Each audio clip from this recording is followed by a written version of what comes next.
Hello everybody and welcome back to the Brightworks and another match of Beyond All Reason. Today I've got a game for you that was played recently on Tempest version 3. Spawning on the southwestern corner and representing the blue team is a Cortex commander that goes by the name of Serbuff. Or Serbuff? Maybe it's Serbuff, I'm not entirely sure. Serbuff, the blue commander, going to be representing the blue team on the left-hand side on this 1v1 lane. Bit interesting that. I'll get into that in just a second. After we meet our red team leader over on this side of the map goes by the name of Griff, also a Cortex commander, but instead going to be playing in the pond. Going to be getting some of those Cortex naval units out on the field here. I expect a bunch of frigates and a bunch of destroyers and maybe even some missile ships. And that just about does it. Yeah, Navy, not super complicated, but very, very complicated. If you've been around the channel for a long time, you probably know exactly what I mean by that. Tempest version 3. It's a bit of an interesting one because it has so many different lanes and so many options for playing those lanes. Typically what you have, and it does look like that is the case here, is somebody in the back line for each team. There's usually an air player and a tech player. For the blue team, it's going to be Clev and Fault. For the red team, it's going to be HKL and Exclusive 100. Then, on the outsides, right-hand side, you have this big, wide open lane right here. And this is a pretty good spot for if you want to go for vehicles, or even if you do want to play bots, it's pretty accessible there as well. Vehicles obviously going to be quite nice because all the flat open terrain out here is going to give them a little bit of an advantage over those bots. There's not the hills for bots to retreat to. Until you get into the back line there. There is a couple of hills here, but nothing too incredibly steep. Then you also have these little sidebar areas, I guess like the marshlands or something I would call this. A little bit weird, this one. It's kind of a weird little waterland area, but it is interesting because it does mean that you can play this as a naval player, or you could play this as a, say for instance, a bot or tank player. Either one of those could work possibly because you can move your units around in the shallow water over here, but then there's also a lot of metal extractors you're going to want to get your grubby, greedy little hands on over on this right-hand side as well. So it's definitely well worth fighting on, but it can be quite complicated. And then, of course, there's the pond, where two players are going to be going up against two others. For the blue team, going to be Sir Arthur Court, as well as VV Orniter. And for the red, it's going to be Griff, as we mentioned earlier, and also Tree Farmer.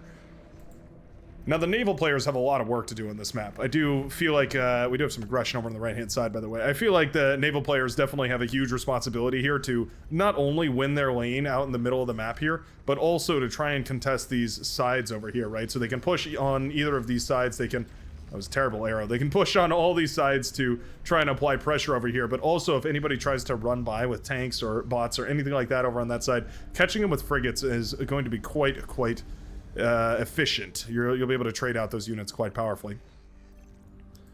Love the aggression over here on the right-hand side. You do have to be careful about this, though. The defender's advantage is real. We already have 7 pawns, which is more than the amount that were sent over to attack, like they were diverting the force here. Already a retaliatory force has been built, so probably not going to be able to get much value if you engage directly into that. But I love that we're sending these around the side. Oh, can we split these off and go kill that constructor? That would be a nice pick right there. There we go. Yeah, we will kill that constructor. Nicely done. Killing that constructor off is quite nice. Gonna deny this metal extractor on the front lines here. Seems like a little thing, but it really does add quite a lot. Frigate and missile ship here do manage to snipe a construction ship, which is always cool. Missile ship also has enough range to actually reach out and hit that metal extractor. I guess the frigate does too. Going to shut down a little bit of that economy that was being built here by Mr. Spoon, the green commander. Sir Arthur Court goes into the destroyer first and foremost. Interesting decision there. Feels a little bit risky because you definitely get units on the field quite a bit slower. I think the missile boat into the frigate makes a whole lot more sense here for the red commander. Commander sacrifice in the back line, by the way. 4 minutes, a little bit ahead of schedule, but just about right on time overall. Should see this T2 lab being finished up here right around the 6-minute mark after we've eaten up this commander wreckage, and all things should be as expected here. Now, there was a submarine built, interestingly enough. You have to be so careful with these submarines. 580 metal to build one of these submarines, and look how squishy that thing is. I mean, they're absolutely made out of paper. Submarines have a really hard time finding a place in the Navy matchup, especially in the early game. Once you go to T2, it's a little easier to just include them semi-casually.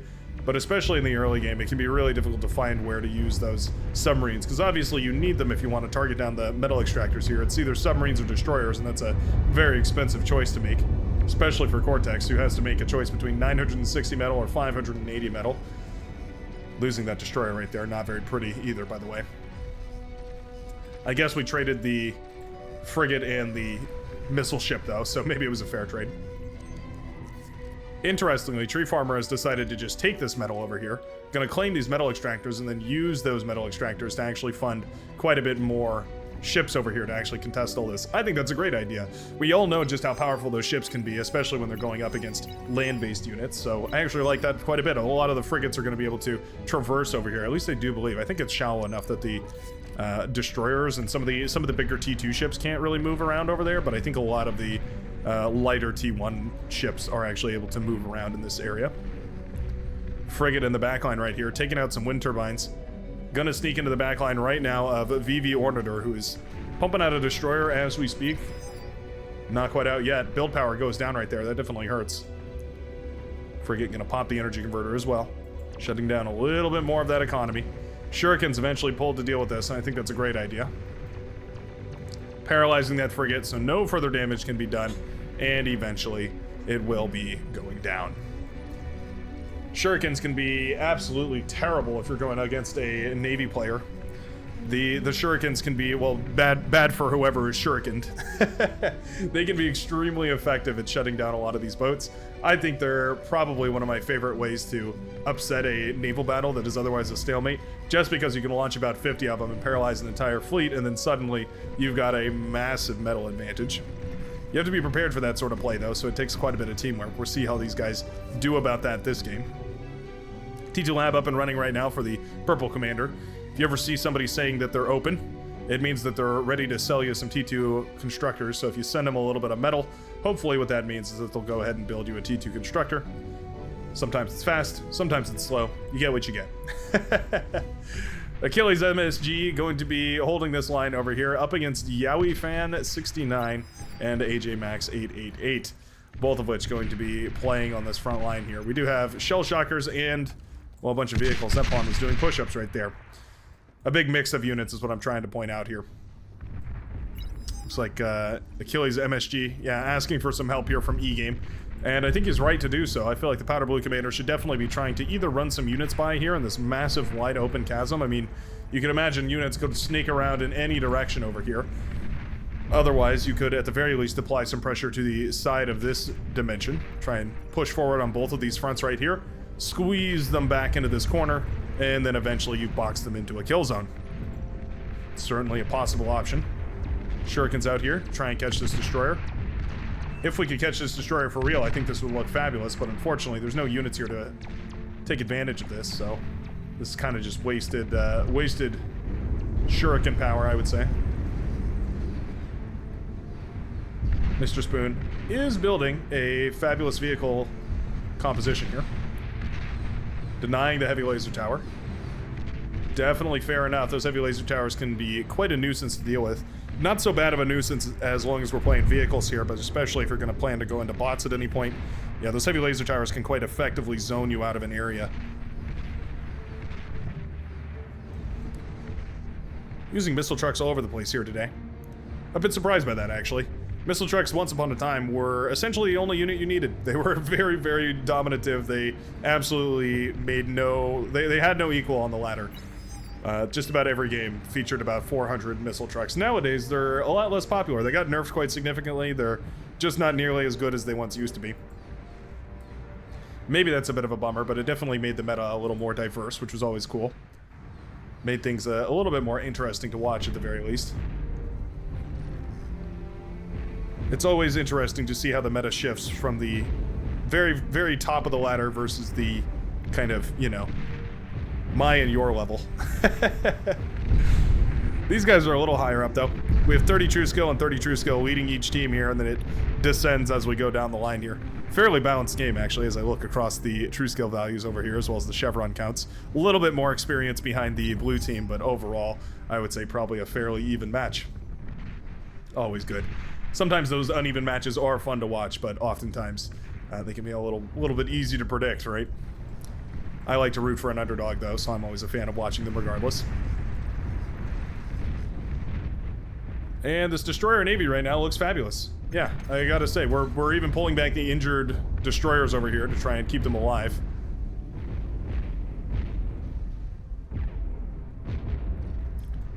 To be fair, though, both commanders doing that sort of a thing here.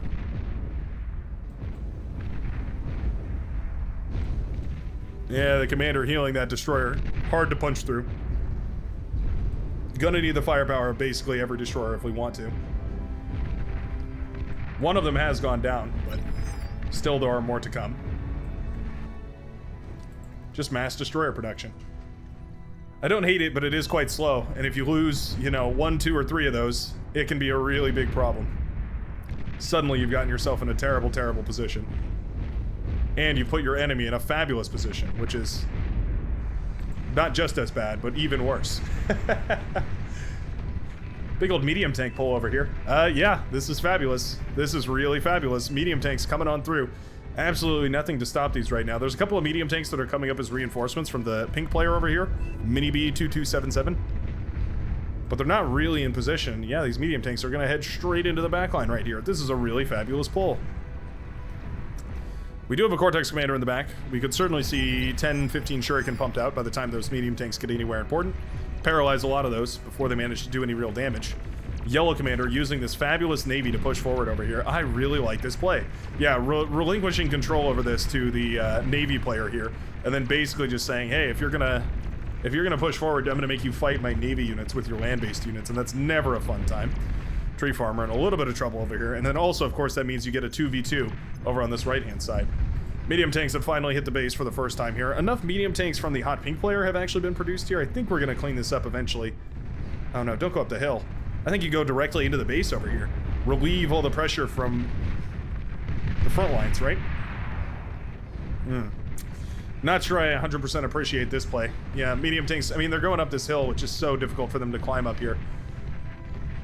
That being said, I mean, it's also medium tanks addressing this issue, so everybody's having a hard time getting up that hill. You know what? All said and done, I guess those medium tanks did escape with their lives. Only 4 of them remaining here, but there's no other defenses. Can we send some back, please? Yeah, there are medium tanks in your backline right now, Mini B. We need to see something to address all this.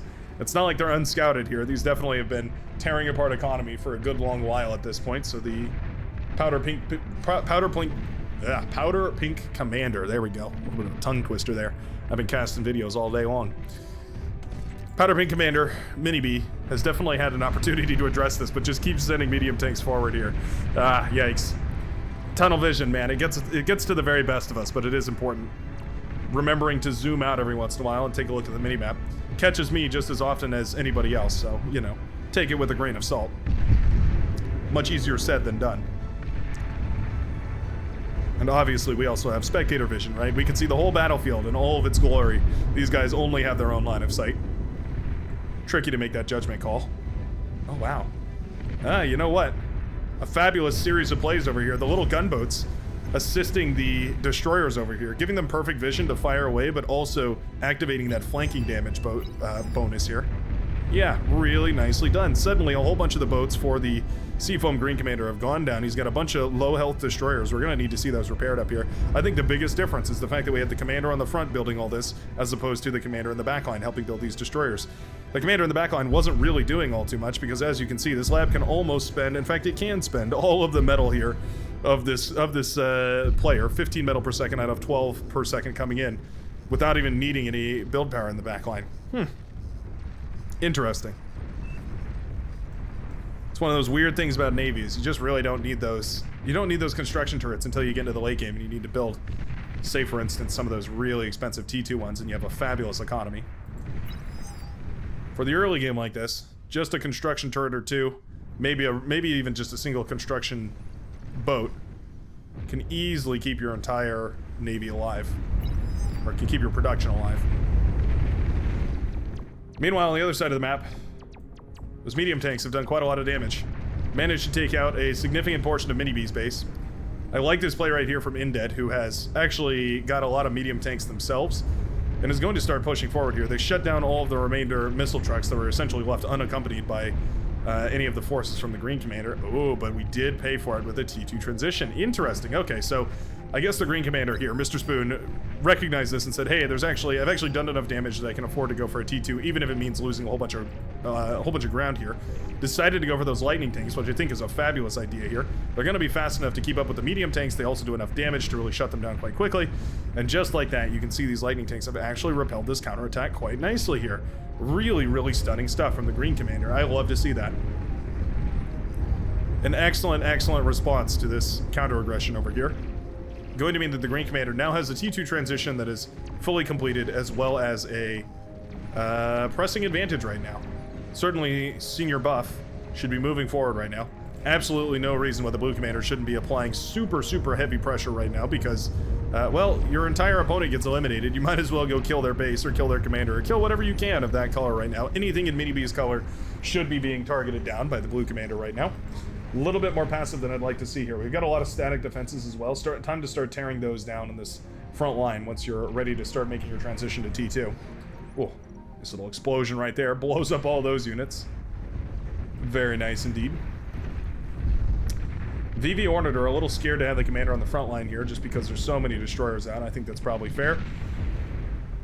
And those destroyers are low health, but those res subs are here to save the day, patch things back up. Right now they're just going to be feasting, but I have a feeling they're also going to be pulling double duty here to try and recover as much of this metal as possible, as much of that 3,000 metal as possible, and then also repairing up a whole bunch of this navy as well. I think the repair should probably come first here, actually. Is the Armada Destroyer worse than the Cortex Destroyer? I so feel like it is. I mean, it's 880 metal as opposed to 980 metal, so 960 metal, so an extra 80 metal on top of what you already pay for. Probably gonna guess that it's a little bit worse, I would imagine. Little ping over here on the left-hand side. Ooh, indeed, some bombers do come over. That's a lot of anti-air, though. Yeah, Lashers, those are the anti-air trucks, so gotta be careful about that. Indeed. Is indeed in dead. Heavy tank sunk to the bottom of the ocean. It's a little awkward. He can't swim, so he's gonna be stuck there. And I don't think this full destroyer sort of composition has really worked out. Yeah, Arthur Court now finding himself without really any way to deal with these gunboats that are swarming him, and effectively no way to stop this destroyer push right here. Commander does go down, and with all these destroyers being rezzed in the back of this as well, this is an absolutely overwhelming Navy victory right here for the Red Commander. VV Orniter is forced to pull back right here, but of course that means pressure is relieved from the Yellow Commander, meaning that that commander is more than happy to do whatever they need to push back the forces over here. E-Game has actually gotten a nice little snag of metal over here. A commander went down, as well as a whole bunch of medium tanks. Gonna mean that at least for the very short while amount of time, for the very immediate moment, E-Game is gonna have a nice little metal advantage, but VV Orniter's base is under fire. Down goes the base. My goodness, those frigates do high DPS. Every volley from those frigates is devastating right here, and with the lab down, VV Orniter is in a really, really terrible position. Marauder have come out here, and they're going to be built out of the back line here, just going to show exactly how powerful that early Marauder rush can be. Just a couple of them. 18 minutes into the game, and now, for the first time, 5 Marauder are going to hit the front lines, absolutely decimating every single inch of this T1 army. E-Game trying desperately to pull back right here. Yeah, the Marauders smell that commander. They want blood. Down he goes. E-Game loses the commander to all the Marauder as they snipe him off of the front lines, and I have a feeling it won't be long before these Marauder continue to push in here and do an absolutely devastating amount of damage across the map. Destroyers have ravaged the base over here, and the red team has handily won the middle of the map. This is a critical moment. Oh, we went for a nuke. Okay, where are we putting it? Oh, it's already out on the map. Well, we're putting it on the front line. I'm not sure that's exactly the juiciest target. Maybe going for one of these backline bases would be a slightly better idea here. I mean, we put it right here. Is it even gonna... I don't think that nuke is gonna hit anything too important here. Maybe we can wipe out these static defenses, but... yeah, the Marauder are already halfway across the map by this point. Nope. Oh, okay. Well, those T1 static defenses have never been more dead. But unfortunately, it doesn't do anything to stop these Marauder right here. Not having any T3 units or T2 units even in mass, definitely going to hurt the team right here. VV Orniter, worried about being right next to this geothermal over here. Maybe coming back into the choke point here to try and deny some of those Marauder from running through. Always tricky. Bombers coming through to connect with all this as well. Marauder do manage to kill that, oh, sharpshooter fired into the water. Do manage to kill that geothermal over there, which is quite nice. Oh, D-gun, killer D-gun right there from VV Orniter. Managed to take down 2 of those Marauder with a single D-gun blast. Always very neat to see. 1 Marauder absorbed by the ether of the purple commander. Another also absorbed. It's always a funny way of killing these T3 units, but it is quite effective. Oh, it does get the build power though. Or, sorry, not the build power, the energy converters. It does get a big portion of the build power here as well though. Purple commander, sitting around with a nuclear launcher and not a whole lot else. That is a bummer for sure. Definitely a little bit uncomfortable because what on earth are you going to do to transition out of that? Senior buff going for a advanced fusion reactor. Nowhere near enough build power for it. And these Marauder continuing to be a menace. Orniter trying to D-gun these down. I think the Orange Commander remembers those 2 Marauder that were cleaved to nothingness though. Keeping them just out of range of that D-gun, my goodness. Excellent micro right there by the Orange Commander. Pays for that Commander with a single Marauder, and I think that's definitely a well worthwhile trade. Very, very nicely done. Navy players showing just how important it is to get into the ocean and stay in the ocean. Shuriken finally paralyzed this Marauder over here as the Ticks take down the other one. A little bit funny to see the Ticks counter the Marauders, but the Ticks basically counter anything. Funny enough. We do have sharpshooters up at this point on the right-hand side. It's only 5 of them, though. Don't get me wrong. Sharpshooter's quite powerful. However, most of them have already wasted their shots here, firing away at a whole bunch of Ticks. There we go. A couple of them will connect with those Marauder here. You have to keep them spread out, otherwise they'll waste their shots on things because they can't see past each other. And just like that, the Marauder jump on top of the sharpshooters. Just about the only thing that had any chance of... Oh, we went for an APHIS back here? Really? This many Marauders headed towards your base. You absolutely feel like you should probably build a whole bunch more units. I'm not sure if more sharpshooters could have saved the day, but it might have looked a little better. Marauder now pushing into the base right here. Vote failed for the surrender. I guess the blue team has some sort of hidden ace in their pocket. I'm not sure exactly what it does. I can't see a way for the blue team to come out of this alive. Their forces are scattered. Their economies are in shambles. Their anti-air defenses are crumbled, and there's Marauders still poking away in the backline. Fusion reactor in a whole lot of trouble. That is the majority of the economy right here for Clev. It goes boom, as well as the build power. And just like that, these Marauder have done so much damage across the map. I love the vision, right? I love the focus from the Orange Commander. Going directly up to a single APHIS, pumping out units, not trying to over-eco into something that really wasn't necessary. Just building exactly the right amount of eco for the strategy that they had in mind. Executing it perfectly, and this is what you get. This is what you get. You get a beautiful execution, Marauder rush across the map here. Very difficult to deal with. I think if we had maybe T2 Armada aired for EMP bombers, or if we had just a whole bunch of T2 on the front lines, sharpshooters, all that sort of stuff, maybe it could have worked out. But also some excellent naval play as well from the red team out here has absolutely contributed very significantly. A lot of metal going back to the red team once they took that. Couple of bases out here, as well as all the metal extraction points over here. Marauder hit the left side as well. Senior buff in a whole lot of trouble. Down goes the blue commander, leaving just one left. Achilles MSG does go down, and the red team manages to claim victory in this game beyond all reason. What a match. I absolutely love this match. Look at exclusive 100, earning themselves a golden award for doing everything. Definitely doing the very most with a whole bunch of Marauder across the map and showing just how important a good, well-organized tech player can be in the backline, right? Anyway, if you enjoyed this game, I sure hope you did. Feel free to leave a like button, or hit the like button. You can leave a like button down below if you can manage that, but you can also hit the like button down below to propagate these videos throughout the YouTube multiverse. And I sure hope you have a great rest of your day. I will see you in the next Daily Beyond Our Reason video. Peace out, everybody.